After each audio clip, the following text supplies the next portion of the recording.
नमस्कार साथियों।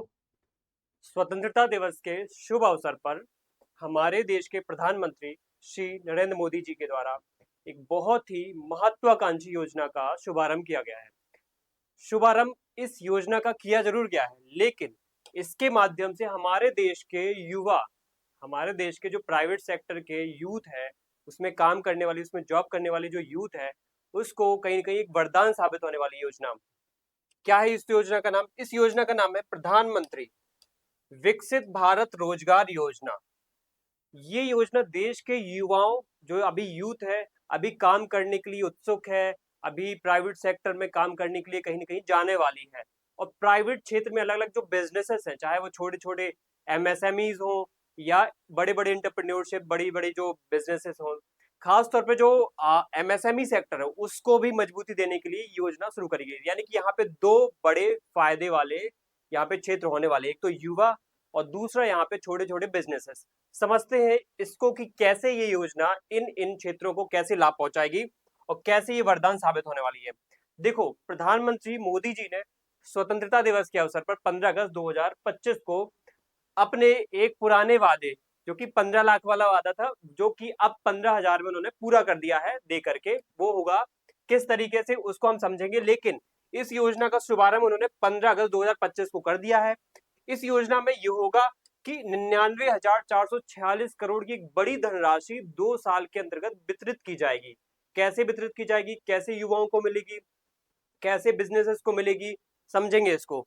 एक प्रकार से कह सकते हैं कि लगभग 1 लाख करोड़ का जो धनराशि है, पैसा है, ये बाँटा जाएगा। इसका कहीं न कहीं जो बेनिफिट है अलग-अलग सेक्टर्स को मिलेगा।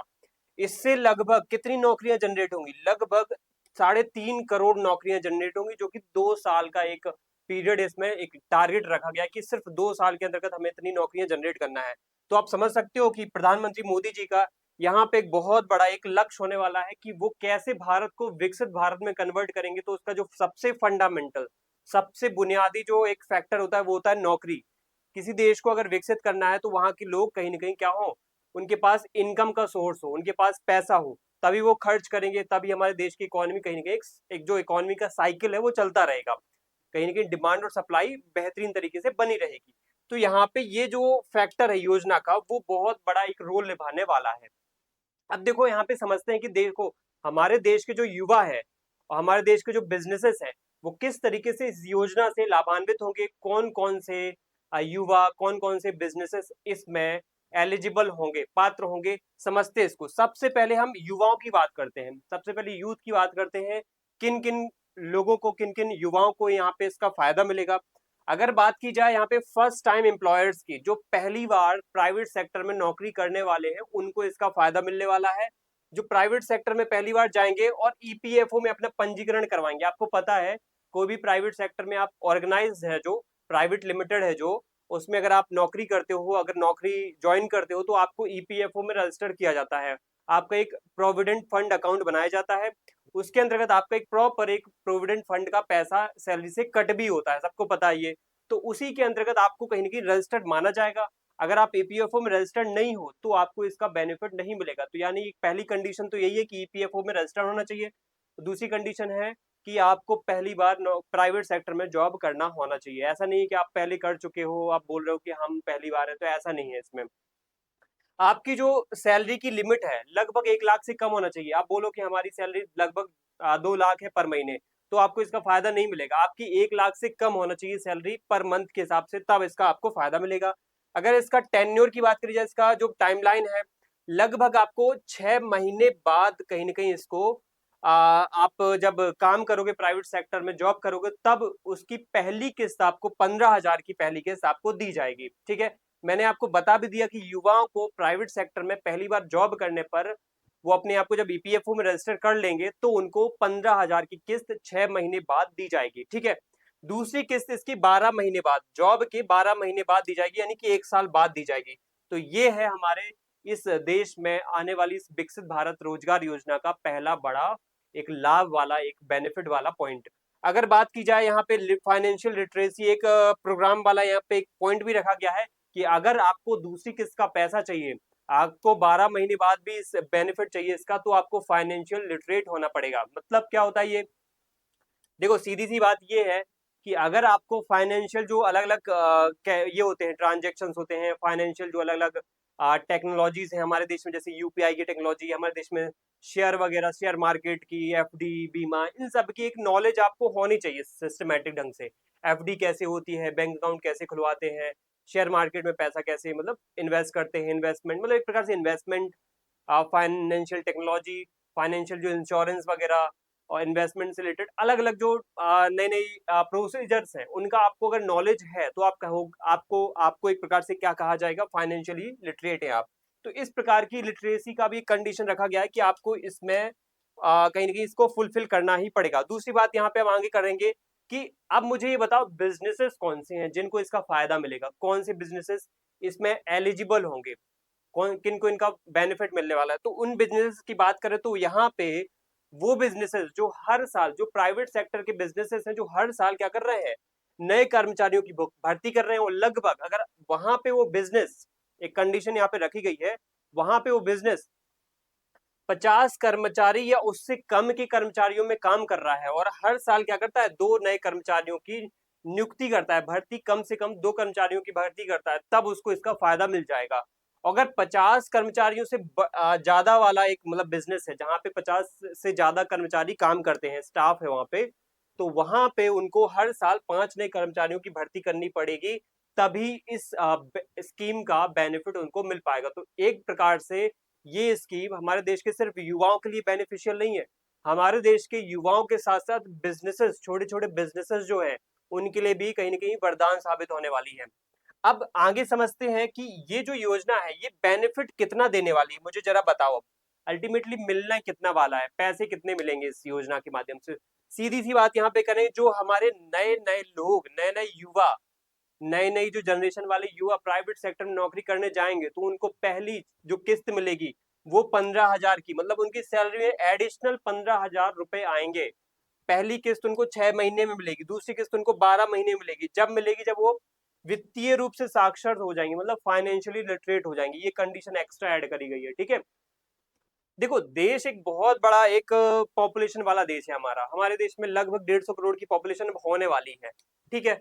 तो हमारे देश में अगर पॉपुलेशन को एक बड़ा तबका फाइनेंशियली लिटरेट नहीं है, उसको पता नहीं है कि पैसे का यूज कैसे करना है, पैसे को कैसे यूटिलाइज करना है, कहाँ यूटिलाइज करना है, अगर उसको इसको नॉलेज नहीं है, तो एक ह्यूज अमाउंट ऑफ जो हमारा देश का पॉपुलेशन है, हमारे देश का एक जो जनता है, वो क्या होगा, एक प्रकार से जीडीपी में अपना योगदान नहीं दे पाएगा। तो देश को विकसित करना है, देश की जीडीपी को बढ़ाना है, तो देश के लोगों को क्या होना चाहिए, यहाँ पे लिटरेट होना चाहिए। तो ये बात हम समझ गए। अब हम समझते हैं हमारे देश के बिजनेसेस को क्या फायदा मिलेगा यहाँ पे। हमारे देश के बिजनेसेस को यहाँ पे हर महीने यहाँ पे 3,000 का इंसेंटिवाइज किया जाएगा।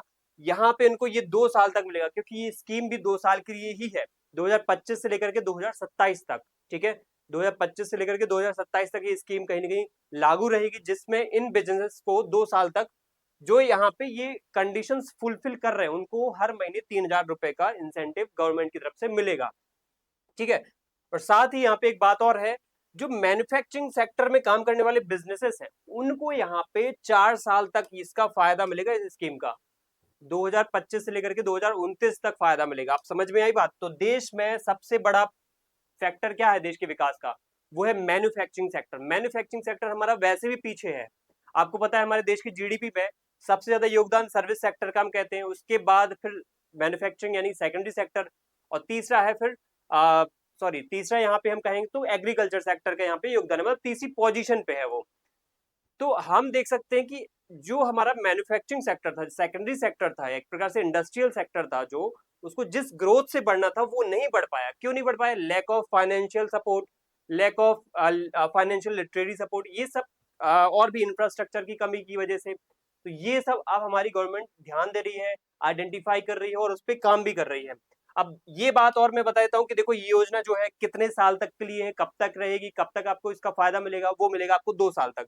1 अगस्त से ये योजना लागू हो चुकी है, 2025 से इसको 25 से इसका फायदा मिलेगा, और 2027 तक 31 जुलाई, ठीक है। और यहाँ पे आपको जो भी नौकरी करने वाला पहला व्यक्ति होगा, लड़का है मान लीजिए, लड़की है मान लीजिए, वो पहली प्राइवेट नौकरी करते हैं तो उनको इसका फायदा मिलने वाला है, ठीक है। और छोटे छोटे बिजनेसेस को तो मिलेगा ही मिलेगा। इसके बाद आप समझते हैं कि हमें अप्लाई कैसे करना है। सीधी सी बात है, देखो कुछ नहीं करना है इसमें, आप बस प्राइवेट नौकरी करने वाले हो तो अपने आप को बस ईपीएफओ में रजिस्टर कर लेना।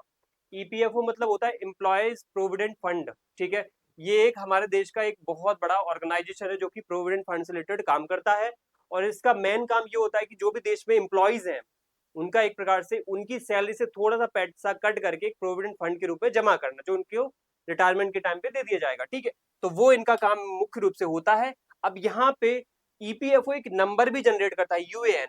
ये यूएएन नंबर भी आपके पास होना चाहिए। आप कहीं पे भी नौकरी करो, आपका एक यूएएन नंबर होता है, ठीक है। एक यूनिवर्सल अकाउंट नंबर टाइप का ये होता है, जो कि आप कहीं पे भी नौकरी कर रहे हो, कहीं पे भी कुछ भी कर रहे हो काम, प्राइवेट सेक्टर में या गवर्नमेंट सेक्टर में, तो आपका ये यूएएन नंबर होता है जो बताता है कि ये व्यक्ति कहाँ कहाँ से कितनी कितनी सैलरी ले रहा है और कितना कितना इसका पैसा जमा हो रहा है ईपीएफओ के अंतर्गत। तो वो भी आपका जनरेट होना चाहिए, एक्टिव होना चाहिए, तभी इसका आपको फायदा मिलेगा। एक प्रकार से फेस ऑथेंटिकेशन आपका होना चाहिए। मतलब फेस ऑथेंटिकेशन इस प्रकार से जरूरी है कि आप ही हो, क्या आप फर्स्ट टाइम हो या आप पहले भी नौकरी कर चुके हो, तो ये सब के लिए फेस ऑथेंटिकेशन भी जरूरी है। ईपीएफओ में आपका कहीं ना कहीं कॉन्ट्रीब्यूशन होना ही चाहिए, मतलब सीधी सी बात है, ईपीएफओ में आप रजिस्टर्ड होना चाहिए और आपका यूएएन नंबर होना चाहिए। साथ ही यहाँ पे 6 से 12 महीने वाली वो अलग अलग कंडीशन आप फॉलो करोगे, और इसमें आपका जो पैसा आएगा आप सीधे अकाउंट में आएगा, आपको किसी से मांगने नहीं जाना पड़ेगा। गवर्नमेंट आपका सीधे, अगर आपने उनको यूएएन नंबर प्रोवाइड करा दिया है तो आपको सीधा गवर्नमेंट क्या करेगी, आपके पैसे आपके अकाउंट में दे देगी। तो डायरेक्ट बेनिफिट ट्रांसफर यहाँ पे देखा जाएगा। अब सबसे बड़ी बात है यहाँ पे एम्प्लॉयर्स को क्या यहाँ पे बेनिफिट मिलेगा, वो कैसे यहाँ पे आवेदन कर सकते हैं, वो कैसे करेंगे। तो देखो उनको भी कुछ भी नहीं करना है, खास तौर पे उनको बस नए कर्मचारी की भर्ती करना है। उनको इसका बिजनेस, इसका फायदा मिल जाएगा इन बिजनेस को, और साथ ही उसको ईपीएफओ में रजिस्टर करवा देना है। जैसे मैं मान लेता हूँ एक बिजनेस है, ठीक है। ये मान लेते हैं मेरा बिजनेस है, मैंने एक कंपनी खड़ी की, मैंने 4-5 लोगों को हायर किया, मैंने उनको नौकरी दी, प्राइवेट नौकरी, और मैंने उनको बोल दिया कि आपसे आप हमारी कंपनी के क्या हो, कर्मचारी हो। साथ ही मैंने उनका ईपीएफओ अकाउंट भी खुलवा दिया। तब जाके मैं क्या है, मुझे भी उसका बेनिफिट मिलेगा और उस एम्प्लॉय को भी इस योजना का बेनिफिट मिलेगा। ईपीएफओ अकाउंट प्रॉपर होना चाहिए, यूएएन नंबर प्रॉपर होना चाहिए, ठीक है। वो बिजनेस बताएगा कि मैंने इतने इतने ईपीएफओ अकाउंट जनरेट करवाए हो, इन इनके करवाए हैं, तब जाके इसका बेनिफिट मिलेगा। अब बात आती है यहाँ पे कि मिनिमम समय पीरियड यहाँ पे कितना रखा गया है। तो देखो न्यूनतम समय जो है 6 महीने का रखा गया है, आपको यहाँ पे करना ही पड़ेगा। ये एक टाइम दे दिया गया है कि कोई भी आप जैसे नया कर्मचारी भर्ती करते हो तो आपको इतना इतना टाइम के अंदर आपको ईपीएफओ रजिस्टर करवाना पड़ेगा। ये सब उसके जो डॉक्यूमेंट वेरिफिकेशन है, डॉक्यूमेंटेशन है, ये सब आप करवा करके क्या करोगे, उसको एक प्रकार से रजिस्टर करोगे। तो ये जो योजना है बहुत अच्छी योजना है देश के विकास के लिए, और 2047 तक देश को विकसित भारत या विकसित राष्ट्र बनाने के लिए। इसीलिए हमारे देश के प्रधानमंत्री मोदी जी ने हमारे देश को, एक देश की जो एक बड़ी वर्क फोर्स है उसको इंसेंटिवाइज किया, उसको और ज्यादा बेनिफिट पहुंचाया है। जिससे दो फायदे, एक तो वो फाइनेंशियली मजबूत होंगे और दूसरा है हमारे देश की इकोनॉमी भी बूस्ट होगी। और तीसरा सबसे बड़ा फैक्टर है कि ये जो टैरिफ वैरिफ का एक झंझट चल रहा है ना, उसमें देश को आत्मनिर्भरता की तरफ जाना चाहिए। तो देश का आत्मनिर्भरता वाला जो फैक्टर है वो कब पूरा होगा, जब हमारे देश के बिजनेसेस क्या करेंगे, हमारे देश के मैन्युफैक्चरिंग सेक्टर हमारे देश में ही मैन्युफैक्चर करेंगे, बाहर से नहीं मंगवाएंगे। तो क्या होगा, हमारा देश आत्मनिर्भर हो जाएगा। तो हमें ये जो ट्रम्प की धमकियां, ये जो अलग अलग प्रकार की जो दुनिया भर में हलचलें होती रहती, कहीं युद्ध वगैरह होते रहते हैं, तो उसका इम्पैक्ट भी हमारे देश पे नहीं पड़ेगा। तो ये इसका सबसे बड़ा एक क्या है, मुख्य पॉइंट है। रोजगार तो देना ही है, एपीएफ सिक्योरिटी देना ही है, साथ में सेल्फ रिलायंट देश को आत्मनिर्भर बनाना है, मैन्युफैक्चरिंग सेक्टर को तेज करना है। तो इससे हमारा क्या हो पाएगा, सेल्फ डिपेंडेंट इंडिया हम बना पाएंगे। और यही हमारे देश की जो आजादी के, जब हम 100 साल मनाएंगे, 100 साल आजादी के हमें होंगे, तब हम एक प्रकार से सेल्फ डिपेंडेंट होंगे। इंडिपेंडेंट मतलब ये नहीं होता किसी से आप आजाद हो जाओ। इंडिपेंडेंट ये भी होता है कि आप कहीं ना कहीं खुद पे भी कहीं ना कहीं जो है अपनी निर्भरता खुद तक ही सीमित रखो, किसी और पे निर्भर भी मत हो। किसी और पे निर्भर होना भी एक प्रकार से गुलामी होती है, इसीलिए सेल्फ डिपेंडेंट एक सबसे बड़ा इंडिपेंडेंट होता है। थैंक यू सभी को, जय हिंद।